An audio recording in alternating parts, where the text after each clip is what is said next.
our players, our staff have done an unbelievable job. We are two-time world champs, and we're coming back strong.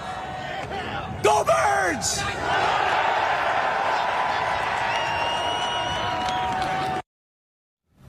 You heard him, he bleeds for the city. Today we celebrate Howie Roseman's 50th birthday.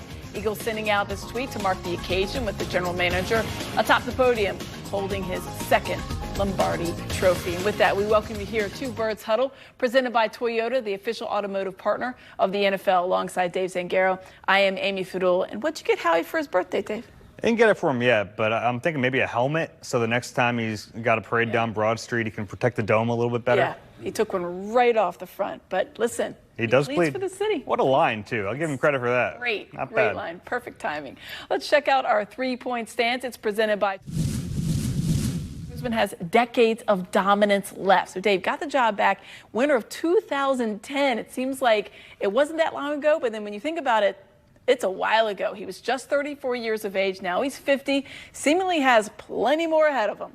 Yeah, I've been so impressed by this second term of Howie Roseman. It really changed. He comes back into power in 2016, and I've been so impressed by the way he went about things in his second term, because early on, I think even he would admit he was a little too gun shy, right? And now he comes back and he's willing to take big swings. And that's what Jeffrey Lurie wants from his GM. He wants a guy who's not going to be risk averse. And that doesn't mean you're going to hit everything perfectly, but you have to be willing to take some big swings. You have to be willing to have some of these risks.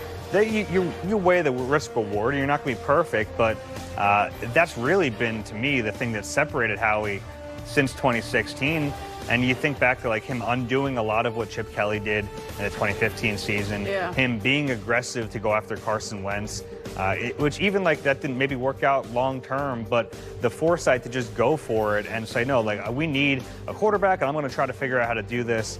And then always trying to win on the margins. These are the hallmarks of what Howie Roseman does as a GM. And since he's been back in power, there's not a better one in the NFL. Yeah, it's interesting. I mean, he was kind of, pushed out.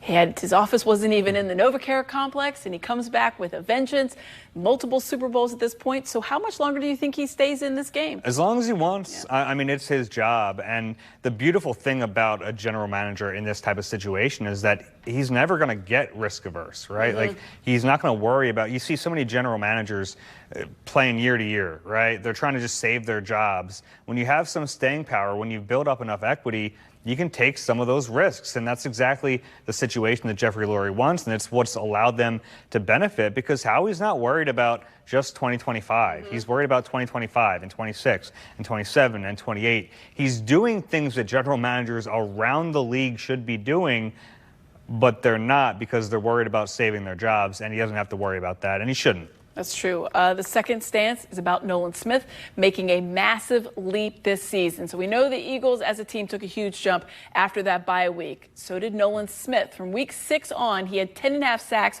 12 tackles for loss.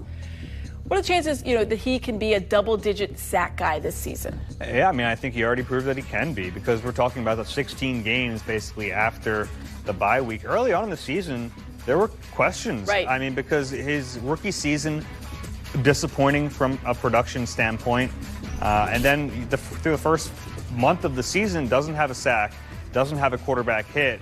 And I've said this before, and I truly do believe this. If he doesn't take that step forward last year, the Eagles don't win a Super Bowl. I think he was really important to the team's overall success, because, like I mentioned, Howie sometimes doesn't hit everything. He doesn't bat 1,000. They missed on Bryce Huff, and that was a really big swing for them, and it just didn't work out. They didn't get any production from him. They needed Nolan Smith last year, and as good as Josh Sweat was, as good as Brandon Graham was, Smith became their best edge rusher a year ago, and he's still young. He still has a lot of room to grow, and that's really exciting, because he's already an awesome player. He's just a really fun player to watch. When they drafted him, you thought, okay, he's kind of a hybrid type of edge rusher, undersized, and that could maybe be his downfall. No. I mean, this guy is 240, 250 pounds on his heaviest side, and he's so good against the run. He's not afraid to stick his nose in there and do the dirty work. He said it this offseason. He has to earn the right to rush the passer, which is such a refreshing mindset for an undersized edge rusher to have, but he plays that way. And then he has the athleticism on top of it to get off, to be able to get after quarterbacks. And I really do think he's just scratching the surface of what he can be as a pure pass rusher. So great to see him make that turn last year after the bye week. And over this past weekend, Smith held his football camp to help give back to those young fans who idolize him. Danny Palmels has more. Who can catch? Who can catch? I know you can catch. All right. Set. Hit.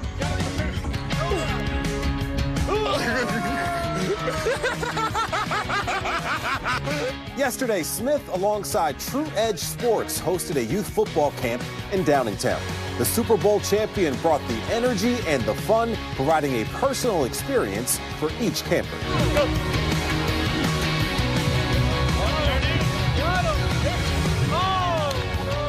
Trying to take care of kids and taking care of the future, because if we don't pour into the future, then, BG poured into me, so how can I not do this?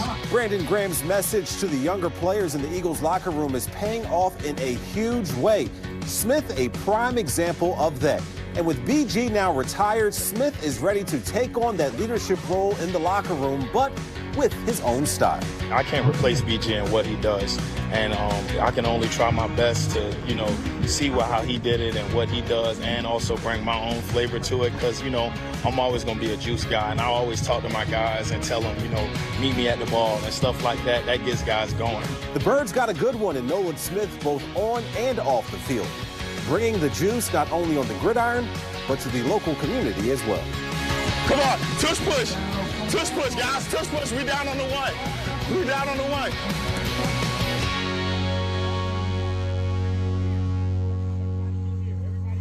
They converted the tush push, in case you were wondering on that. But, that's obviously so much fun. It's great to see him out there really kind of hands-on, too, because a lot of times these guys, maybe they don't do that, but it feels like the Eagles really, it's important for them to give back. It is, and it's funny, too, because you see him with the energy, even at his camp. He needs to bring that energy to training camp, and he will, and that's kind of one of the big things you look at. They lost Brandon Graham, and you lose C.J. Gardner-Johnson. Someone has to bring the juice on a daily basis. It's going to be Nolan Smith. I like it. Our third stance, speaking of, is Georgia Bulldogs. Betting on Bulldogs has worked out well for the Eagles.